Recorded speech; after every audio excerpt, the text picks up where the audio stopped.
Tout d'abord, merci beaucoup aux organisateurs pour la tenue de cet événement et Daniel Méo pour cette initiative. Je suis très heureux de pouvoir discuter avec vous d'un concept transversal qui nous réunit aujourd'hui, qui est le concept d'Anthropocène.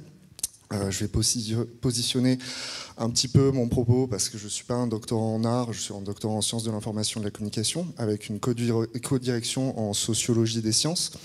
Et je m'intéresse à la question des points de tension et de discussion qui se construisent entre les sciences dites naturelles et les sciences sociales autour de l'Anthropocène. Donc les points que j'ai souhaité interroger me semblent être les suivants. C'est la question de la limite des savoirs cloisonnés et le renouvellement des méthodes en sciences humaines et sociales qu'invite l'Anthropocène, et aussi la question de la construction des savoirs. Par rapport au panel présent aujourd'hui, j'espère revenir à cette question justement définitionnelle des sciences qui était posée par Michel Lusseau, et en particulier la visualisation scientifique, la culture de la visualisation scientifique et de l'évolution de la représentation de l'Anthropocène dans le cadre d'une controverse que je vais vous parler un peu, qui est la controverse sur la périodisation de l'Anthropocène. Alors ça ressemble à un point technique, mais en fait, l'Anthropocène, lorsqu'il a été proposé au début des années 2000 par Paul J. Crutzen, aurait été amené à commencer avec la révolution industrielle. Depuis donc les années 2010, une controverse scientifique opposant donc des chercheurs amène à se questionner sur le véritable point de départ de l'Anthropocène, et d'autres propositions alternatives ont émergé que celles que la révolution industrielle. Ce point qui paraît technique a pourtant des implications assez importantes du point de vue notamment des enjeux interdisciplinaires, parce que plus une périodisation sera longue, autrement dit, plus l'Anthropocène sera reculé ou commencera tôt dans le passé, plus la possibilité d'interaction interdisciplinaire sera grande, comme par exemple entre la géologie et l'archéologie. Plus elle sera courte, plus cette discussion entre les disciplines sera compliquée. Et des aspects politiques, dans la mesure où plus la périodisation sera longue et plus le contenu politique sera faible, puisqu'il sera difficile d'identifier les acteurs principaux à l'origine de l'Anthropocène, et inversement, pour les périodisations courtes, au contraire, le contenu politique sera extrêmement fort. Sur ce point de départ, que j'aimerais poser la question suivante, c'est comment la controverse sur la périodisation de l'Anthropocène a-t-elle influencé ces représentations en termes de littérature scientifique, d'iconographie et de possibilités de dialogue interdisciplinaire. Donc l'hypothèse, ou en tout cas pourquoi s'intéresser à cette question de la périodisation, c'est que se joue la définition formelle de l'Anthropocène, la manière dont il va être reconnu officiellement par les institutions géologiques, et donc dans les années à venir, les possibilités d'articulation entre les sciences, les arts et les publics, et un enjeu effectivement de médiation des sciences, puisque depuis 2000, et la définition de Crutzen, beaucoup de points du débat autour de l'Anthropocène ont changé, et les manières possibles de le représenter. En termes de méthode, je vais m'appuyer sur la cartographie des controverses, qui est un projet d'études pluridisciplinaires autour des interactions entre sciences, technologies et société, qui est un peu le champ disciplinaire ou interdisciplinaire dans lequel je me situe, et qui pourrait être, on va dire, divisé en deux grandes périodes dans le travail de Bruno Latour. Une première période qui consiste à revenir à la science en action, c'est-à-dire suivre les chercheurs dans leur laboratoire, étudier la production scientifique, leurs articles, et aller un peu plus loin, c'est-à-dire retracer toutes les chaînes de traduction qui se construisent à partir des articles scientifiques et qui viennent habiter les débats dans les parlements et sur les réseaux sociaux, sur le web. Donc c'est à chaque fois la traversée de la science à des espaces plus larges et en reconstituant les espaces de médiation possibles dans les controverses. J'espère qu'on retrouvera ces deux points. En étude de cas, je me suis donc penché sur les acteurs de la définition de l'Anthropocène, les acteurs historiques. L'IGBP pour l'International Geosphere Biosphere Programme, qui est un programme de recherche sur le changement global. L'Anthropocène Working Group et deux auteurs des sciences du système Terre, Mark Maslim et Simon Lewis. Comme le disait Michel Lusseau, on pourrait avoir envie à chaque fois de retracer toute cette question de la visualisation scientifique qui a accompagné l'Anthropocène, mais ce serait un travail immense qui devrait s'étendre de 2000 à aujourd'hui. J'ai délimité un petit peu le propos en concentrant la focale autour de 2015 et 2016, comme on le comprendra, parce que c'est véritablement là que les controverses sur la périodisation se sont multipliées. Format évidemment, chaque fois d'étude un peu du texte et de l'iconographie qui l'accompagne, suivant aussi, je le précise maintenant, la perspective aussi de la cartographie des controverses et du travail notamment de Bruno Latour avec Françoise Bastide, qui est une sémiologue des sciences et qui avait à cœur justement de construire cette articulation de l'analyse du texte et de l'iconographie scientifique.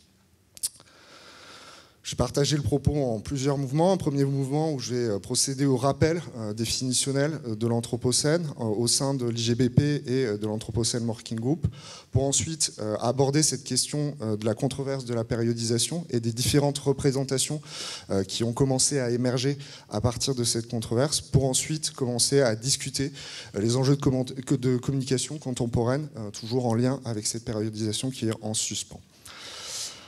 La cartographie des controverses, c'est aussi proposer de situer les acteurs d'une controverse par le biais de visualisations qui sont très simples et très discutables. Mais là, l'idée est justement de repositionner les arguments dans les premiers acteurs de définition de l'Anthropocène, à savoir l'IGBP. Je reviens sur la définition de Crutzen que j'ai évoquée, donc, qui était proposée au début des années 2000, et il souhaitait donc faire commencer l'Anthropocène par la révolution industrielle. En termes de preuves, il invoquait l'augmentation du dioxyde de carbone dans les carottes de glace pour ce début de l'Anthropocène. Le texte n'était absolument pas accompagné d'images et les premières iconographies concernant l'Anthropocène se feront dans le cadre de la revue Nature en 2002, où la première image, je serais d'ailleurs très, très heureux de savoir si quelqu'un connaît l'auteur de cette image, parce que c'est une information que je n'arrive pas à retrouver, où l'iconographie de l'Anthropocène convoque à chaque fois la dimension planétaire et une coloration évoquant le réchauffement climatique souligné par Crutzen, ainsi que les problèmes énergétiques, on le voit avec la question aussi de la déforestation et de la transition avec les lignes électriques présentes sur l'image. La deuxième iconographie assez importante dans la définition de l'IGBP est celle qui a été soulignée par Michel Lusso des graphiques de la grande accélération, avec le travail de Will Stephen. Donc si on combine d'une certaine manière les deux iconographies dans cette définition séminale de l'Anthropocène, on a un enjeu évidemment planétaire qui interroge les conditions d'habitabilité de la planète et qui entend rendre compte de l'accélération de ces activités humaines et du caractère perturbateur de l'espèce humaine sur la planète, en évidemment questionnant l'idée d'espèce qui est évidemment problématique. Je vais aller très vite aussi sur ce qui s'est passé en termes de transformation, de traduction de l'Anthropocène, puisqu'en 2008, les géologues se sont donc saisis de ce terme qui venait initialement des sciences du système Terre, donc une approche interdisciplinaire. Et en 2008, un article qui était dirigé donc par Jan Zalesiewicz a proposé de mettre en suspens cette question de la périodisation et de se pencher sur les marqueurs stratigraphiques qui pourraient donc accompagner la définition de l'Anthropocène. L'idée était de savoir comment accueillir cette proposition de Crutzen au sein des institutions géologiques et en répondant aux critères fixés par ces institutions géologiques. Du point de vue de l'iconographie, alors ça va être à gauche, j'aurais pu le souligner davantage, ce qui paraît intéressant dans cet article de Zalesiewicz, c'est que pour la première fois, la proposition d'Anthropocène est apposée dans un graphique qui associe d'autres unités de temps géologique, notamment l'Holocène et le Pléistocène, qui sont les époques qui composent le Quaternaire, la période dans laquelle nous nous trouvons. Et se trouve donc l'Anthropocène indiqué par un pointillé, donc une idée de suspens sur ce début de l'Anthropocène, avec un point d'interrogation dans le sens quelle serait la validité des preuves stratigraphiques permettant de cette reconnaissance officielle de l'Anthropocène. Et sur la droite, c'est évidemment toute une réflexion qui s'est construite au sein de l'Anthropocène Working Group pour intégrer dans cette hiérarchie du temps géologique l'époque de l'Anthropocène. Je reviens maintenant donc à cette question de la controverse de la périodisation qui s'est construite donc au tournant des années 2015, et en particulier avec un article de l'Anthropocène Working Group qui, je le rappelle, avait donc suspendu cette question du point de départ, mais qui en 2015, après réflexion, a proposé dans une revue géologique liée au Quaternaire de faire commencer l'Anthropocène au milieu du XXe siècle avec les retombées radioactives. Pour cela, il présentait une figure concernant l'augmentation des isotopes radioactifs dans l'atmosphère nord et qui est identifiable dans les carottes glaciaires. Cette augmentation donc des isotopes radioactifs, les chercheurs de l'Anthropocène Working Group proposaient de l'appeler la bomb spike, le pic de la bombe, autrement dit que les retombées nucléaires suite aux essais de 1945 seraient identifiables à la surface de la planète et permettraient, par des données quantitatives, donc d'indiquer ce point de bascule de l'Anthropocène, un des points de bascule dans l'Anthropocène. Mais en faisant cela, ça a été également un point de bascule dans la controverse sur la périodisation, dans le sens où c'était la grande accélération et non plus la révolution industrielle qui était prise comme point de départ de l'Anthropocène. Suite à cet article, et dans une démarche de médiation scientifique, les auteurs de l'Anthropocène Working Group ont publié donc un autre article de médiation scientifique dans The Conversation, qui est un site en ligne qui invite les universitaires justement à proposer un résumé de leur recherche à un public plus large. Le discours était alors associé, dans ce point de départ de le bomb spike, à une photographie du Trinity Nuclear Test possédé par le Los Alamos National Laboratory. Et avec la légende suivante, nous trouvons d'une certaine manière 15 millisecondes après le début de l'Anthropocène. Ce qu'il faut évidemment retenir, c'est l'association qui est faite entre la proposition de l'Orbispike de l'Anthropocène Working Group et l'image symbolique de la rentrée de l'Anthropocène par le Trinity Nuclear Test.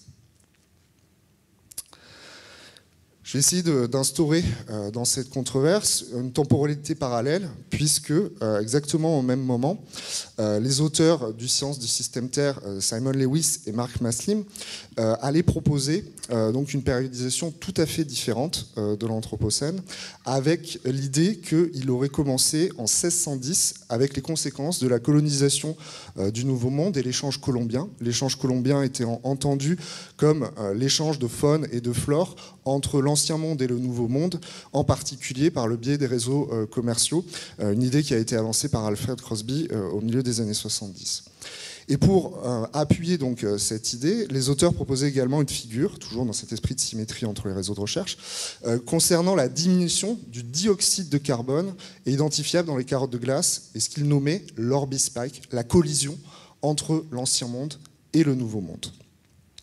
C'est véritablement donc cette figure et cette idée qui a introduit la controverse sur la périodisation, puisque le point de départ n'avait plus à voir avec la révolution industrielle, il se situait avant, et que les auteurs arguaient que c'était précisément en optant sur une périodisation beaucoup plus longue que les interactions avec les sciences sociales, l'anthropologie et l'archéologie pouvaient s'établir. Même logique de parution, de médiation scientifique mise en œuvre par Mark Maslim et Simon Lewis, puisque le jour même de leur parution dans Nature, ils ont fait paraître également un article dans The Conversation qui a insisté sur cette idée d'échange des espèces entre l'Ancien Monde et le Nouveau Monde dans le sillage de la découverte donc, des Amériques en 1492 par Christophe Colomb. Et le discours était alors associé à une peinture d'Albert Bierstadt, The Landing of Columbus de 1872. Ce qui se joue évidemment, c'est une autre périodisation de l'Anthropocène et une autre image censée représenter ce début de l'Anthropocène, et notamment par le biais d'une transformation et d'une collision culturelle extrêmement forte entre l'Ancien Monde et le Nouveau Monde.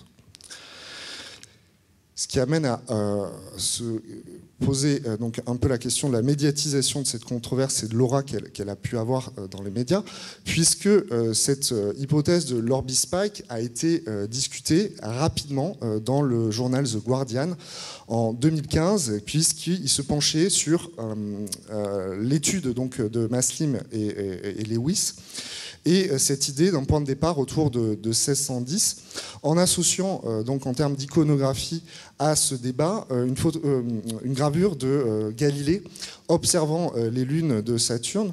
Et c'est une représentation assez intéressante pour penser la question du renversement de perspective qui a été évoquée par Michel Lusso, mais également par Bruno Latour, dans le sens où, à travers le travail de Galilée, c'était évidemment non seulement la transformation, ou en tout cas la discussion du passage du géocentrisme à l'héliocentrisme, mais en faisant coïncider le début de l'Anthropocène en 1610, c'était donc le début d'une transformation planétaire dont on prendra véritablement conscience qu'avec l'émergence des sciences du système Terre et les fameuses photos, notamment de la NASA et de Earthrise, comme Michel Lusso l'a rappelé.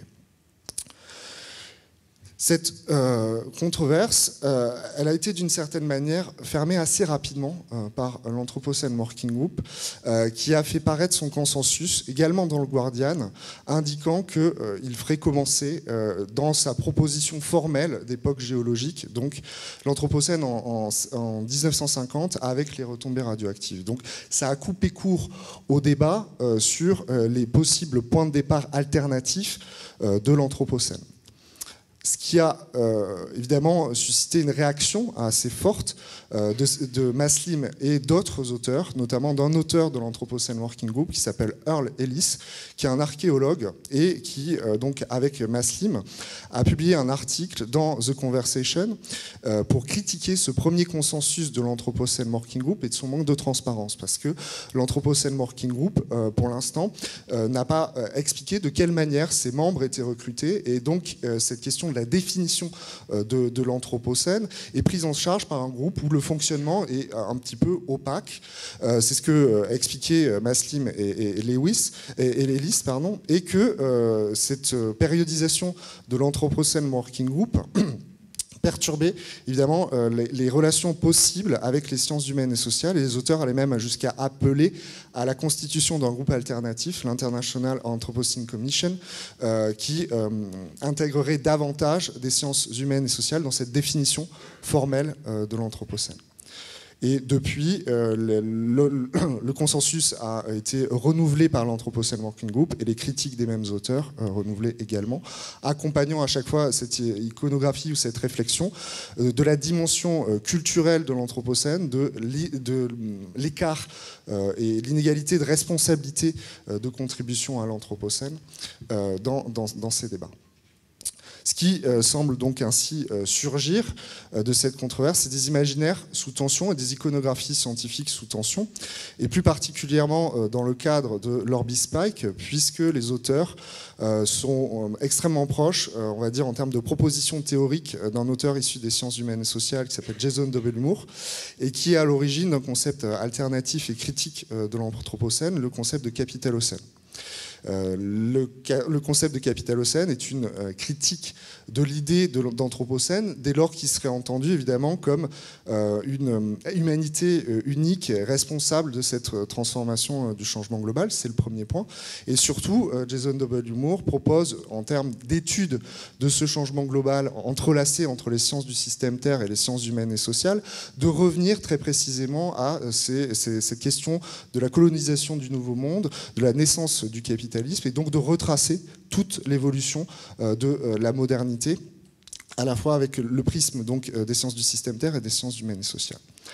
En termes d'iconographie, il est assez intéressant de constater, je vais me pencher sur une seule précisément, c'est l'iconographie qui accompagne donc l'ouvrage collectif proposé par Jason W. Moore en 2016, intitulé Anthropocene or Capitalocene, et une couverture proposée par John Yates, proposant donc de considérer ce débat comme une question sur la visibilité et l'invisibilité des points de discussion autour de l'Anthropocène par le prisme évidemment de l'iceberg, et la partie évidemment visible étant la partie prise en charge par l'Anthropocène Working Group, et tout ce qui relevait des transformations sociétales et de longue durée, finalement d'un travail encore à faire interdisciplinaire pour les sciences humaines et sociales.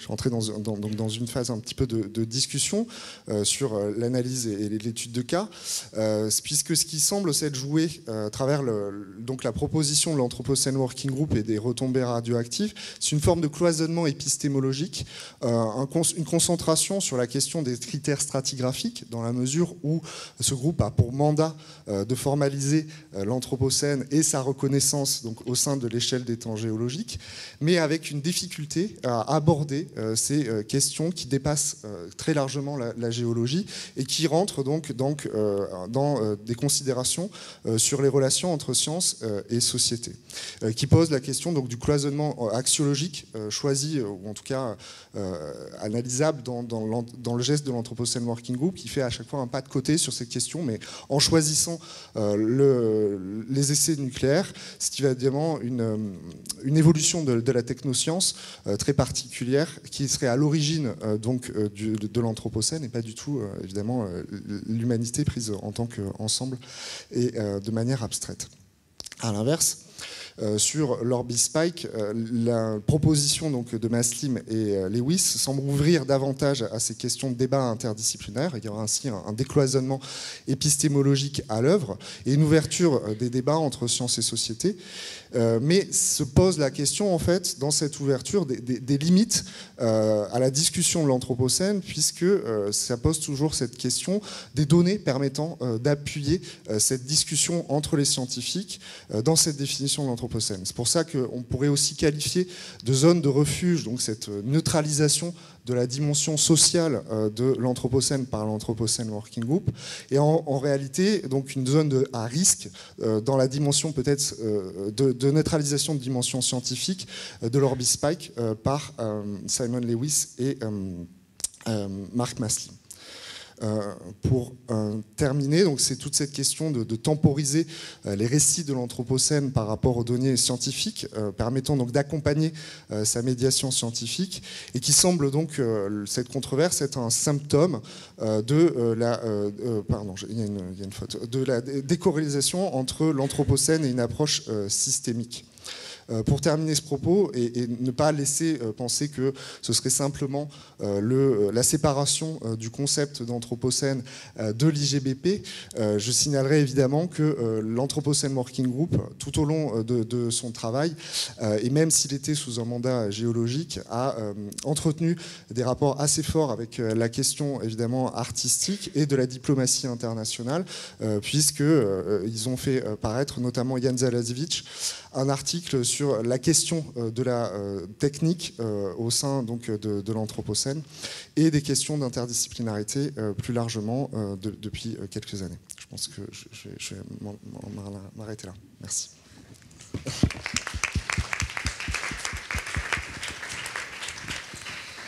Merci Fabien pour cette présentation riche. Vous avez tenu les temps malgré une parole sans note, libre, quoi. Bravo. Est-ce que vous avez des questions? Voilà. Et une deuxième ici, devant. Merci Daniel. Alors merci beaucoup Fabien pour d'avoir repris un peu toute cette histoire avec l'idée d'un mythe, du mythe du patient zéro qui verrait effectivement une origine historique à un moment ou à un autre pour commencer une histoire à raconter, une narration. Et moi ce qui me gêne finalement pas dans votre proposition, mais dans cette narration, dans cette trame narrative, c'est qu'il y aurait comme si l'Anthropocène s'inscrivait encore une fois dans une narration occidentalo-centrée, et à aucun moment, par exemple, j'ai l'impression, mais je suis pas, mais d'après ce que je vois, on a l'impression que c'est encore l'inscription dans une histoire, dans la nôtre en définitive, bien que les questions touchent l'intégralité de l'humanité, y compris dans les images qui sont produites. C'est-à-dire l'imaginaire qui est produit est encore une fois celui-là même qui l'a perpétré, c'est-à-dire en fait le désastre actuel, nous en écrivons l'histoire en quelque sorte depuis un point d'énonciation qui est celui dans lequel nous vivons et dans lequel nous parlons, alors que bon, il y a le reste de l'humanité. Alors comment on peut faire pour déplacer la focale? Est-ce que vous avez des idées en tant que doctorant, puisque vous allez être à même à être identifié pour quelqu'un qui travaillerait ces questions? Comment faire pour créer un déplacement et essayer effectivement de donner à cet anthropocène la dimension qu'il devrait mériter? Alors, sur la question de la trame narrative, il y a l'importance aussi de situer, donc j'espère avoir ça, ces réseaux de recherche, non seulement du point de vue disciplinaire, c'est-à-dire l'IGBP sur les sciences du système Terre et l'Anthropocène du côté de la géologie, mais peut-être aussi par les affiliations, c'est-à-dire d'où ces scientifiques parlent, pour la plupart, et notamment en fait cette controverse, elle est très anglaise, puisque l'Anthropocène Working Group est abrité au sein de l'université de Leicester, et que Mark Mastim et Simon Lewis sont eux affiliés à l'University College de Londres. Donc ça, c'est un premier point sur finalement l'émission de ce discours scientifique qui paraît important de resituer aujourd'hui dans le cadre de la production scientifique globale. Et ensuite, du point de vue de la trame narrative, ça paraît effectivement intéressant de se poser la question de comment retourner ce récit qui ne soit pas non plus...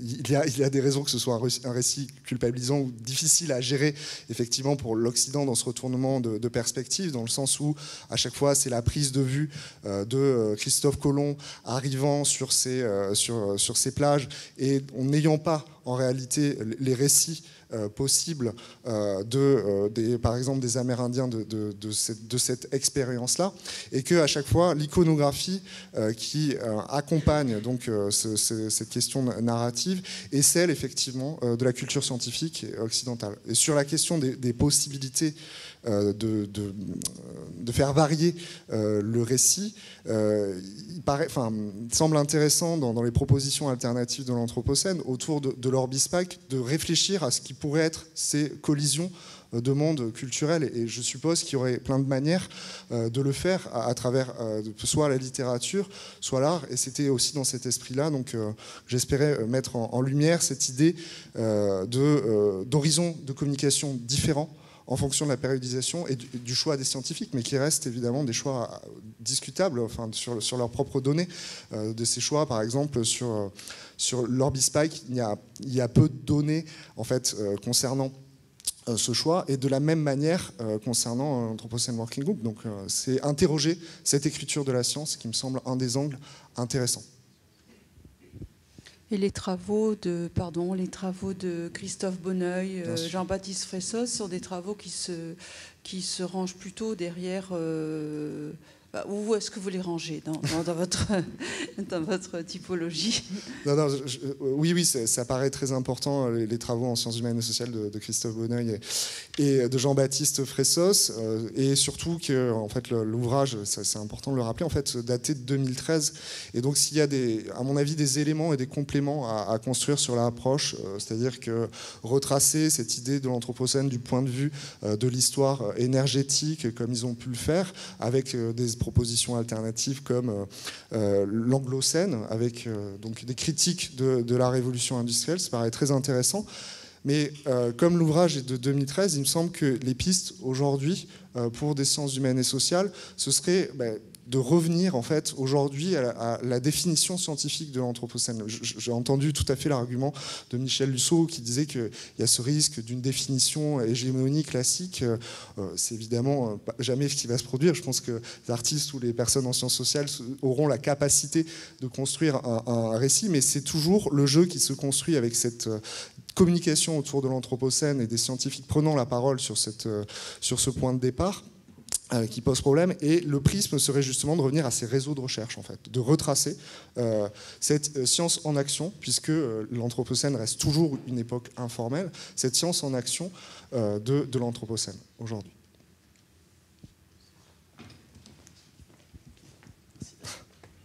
Merci beaucoup. Sur l'événement Anthropocène, il y a eu la réédition où Maslin et Lewis sont bien sûr intégrés. Et d'après ce que je comprends, Bonneuil aime beaucoup l'interprétation de Maslin et Lewis. Et alors, je ne sais pas si vous aviez assisté au colloque de 2015 là, à Paris, organisé par l'ARER, parce qu'ils y étaient tous. Et là, c'était génial, parce que c'était le combat de coq. Et il y avait et Masseline et Lewis sont arrivés comme des rockstars, quoi. Quand ils ont pris le Collège de France, c'était vraiment des rockstars. C'était très impressionnant. Et dans cette histoire de communication, il y a quand même ce phénomène-là qui appartient d'emblée en fait au happening dans l'Anthropocène Working Group comme dans l'IGPB. Et ils ont d'emblée en fait popularisé la controverse comme une série de happenings. Et quand la commission de stratigraphie, la première réunion officielle de la commission de stratigraphie sous la présidence de Zalazevitch, elle se tient dans un centre d'art. Elle se tient au HKV à Berlin en 2014. C'est pas pour rien en fait. D'emblée en fait, cette question scientifique de la périodisation, elle est inscrite en fait dans une scénographie artistique, avec des aspects de communication. Quand il y a eu la controverse sur le mégaléien en 2018, il fallait suivre sur Twitter les clashs entre Masseline et les autres. Bon, il y a cette spectacularisation qui est d'emblée accrochée en fait à ce concept scientifique, et c'est plutôt rare en fait. Hein. Ça donne aussi une particularité. Je peux répondre maintenant ? Ouais. Oui, sur le Collège de France, j'étais aussi présent et je me rappelle très bien, effectivement, des débats et des combats qu'il y a pu y avoir autour de cette proposition de l'Orbispike. Le deuxième point, ce serait donc sur le rôle, effectivement, de l'HKW dans l'accueil de l'Anthropocène Working Group, donc qui est une institution culturelle allemande qui a accueilli l'Anthropocène Working Group et ses premiers débats. Ça paraît effectivement important de le rappeler, et c'est pour ça que je voulais terminer sur cette idée d'éviter un clivage trop fort entre l'approche de l'IGBP et de l'Anthropocène Working Group, parce qu'il y a eu quand même énormément d'efforts pour aller en direction des artistes, et ce rôle en fait de l'HKW semble aussi avoir accompagné le besoin de médiation et de construire ces passerelles entre scientifiques et artistes. Donc ça, je suis tout à fait d'accord. Et sur le dernier point, le mégalaïen, là, ça a été vraiment, je trouve, intéressant de voir que effectivement le besoin de communiquer sur l'Anthropocène, également par la commission de stratigraphie, a eu en fait un effet un peu retors, puisque ils se sont trompés dans les figures du mégalaïen. C'est un détail technique, mais c'était important parce qu'ils proposaient de l'arrêter en 1950. Ce qui voulait dire que la marge de 1950 à aujourd'hui pouvait être une possible reconnaissance de l'Anthropocène. Donc ils ont communiqué extrêmement vite, et la plupart en fait des conflits qui se sont construits autour de Twitter consistaient justement à dire la commission de stratigraphie a du mal encore à reconnaître l'Anthropocène, mais peut faire un découpage de l'échelle des temps géologiques qui était d'actualité. Et dans les tuyaux, quand on regarde, on se rend compte que dès la constitution de l'Anthropocène Working Group, ce découpage va se faire, et ça peut poser en fait aussi la question dans quelle mesure aussi l'Anthropocène Working Group tente de ménager cette découpe de l'échelle des temps géologiques, qui est un outil extrêmement précieux pour les géologues, et faire en sorte que précisément l'Anthropocène vienne s'interposer très précisément à la date de 1950 pour recouvrir la période contemporaine. Est-ce que c'est qu'un ménagement disciplinaire ? Je ne me permets pas de conclure, mais ça pose ces questions-là. Et peut-être la réticence aussi d'envisager d'autres périodisations plus longues, parce que plus on se concentrait vers le passé, plus ça amènerait à une rectification des unités de temps géologiques, et les géologues sont quand même très concernés, à raison, parce que c'est quand même un outil formidable qu'ils ont construit au cours des 200 dernières années de découpe du temps et de hiérarchisation des changements globaux. On a encore le temps pour quelques questions. Il y en a une là-bas. Oui, je ne sais pas si ma question a un sens, mais je me demandais en vous écoutant si il était pertinent de penser intégrer dans cette controverse des savoirs qu'on dirait vernaculaires, dans la mesure où, je sais pas, je suis tombée hier complètement par hasard sur un article qui analysait un peu les représentations des collectifs autochtones à la COP, et qui expliquait comment, d'ailleurs, ces collectifs étaient parfois, enfermés dans des espèces de représentations stéréotypées, comment il y avait tout un jeu entre ces représentations stéréotypées qui constituaient aussi une stratégie d'action pour eux, mais dont ils essayaient en même temps de se sortir, avec quand même cette idée qu'ils pouvaient avoir un point de vue sur cette crise qui n'avait rien à voir avec ce qu'on vient d'entendre, que j'ai trouvé tout à fait utile pour moi, parce que c'est très compliqué, je trouve. Mais voilà c'est la question. Oui. Merci beaucoup pour votre question. Et donc l'intégration d'autres visions de la nature, on revient en fait sur cette question, d'autres visions de la nature que le naturalisme et la culture occidentale, c'est un vrai problème. Hein. Je n'ai pas du tout de la réponse. Hein. C'est que même à travers cette construction en fait de l'iconographie de la planète qui place par Earthrise et donc l'image d'une planète dans l'espace, on est à chaque fois dans les réseaux de recherche soit d'Europe, soit des États-Unis, et même si elle est pondérée effectivement par des expérimentations de la mesure et qu'on n'est pas du tout dans la même représentation qu'aurait pu être celle de la nature, de philosophes et d'un découpage ontologique, par exemple chez Descartes, on est vraiment en face à une expérimentation de la Terre et à travers ces réseaux de recherche, ça pose toujours la question, mais comment intègre-t-on une dimension qui ne passe pas justement par l'expérimentation? J'ai pas du tout la réponse, et à chaque fois, je pense que ça rejoint la première question, c'est peut-être la littérature, l'art, et du point de vue de la science, ça paraît extrêmement compliqué d'ouvrir cette perspective, ou alors c'est par le point de vue d'ontologie ou de réflexion anthropologique sur les ontologies. Mais dans les définitions aujourd'hui de l'Anthropocène, sur les groupes en tout cas constitués, cette dimension anthropologique n'est pas présente. Il n'y a pas d'anthropologue, oui, je peux le dire, par exemple dans l'Anthropocène Working Group. Il y a des sociologues des sciences, il y a des juristes, il y a Earle-Ellis. Oui, c'est vrai, c'est ça, vous vouliez dire?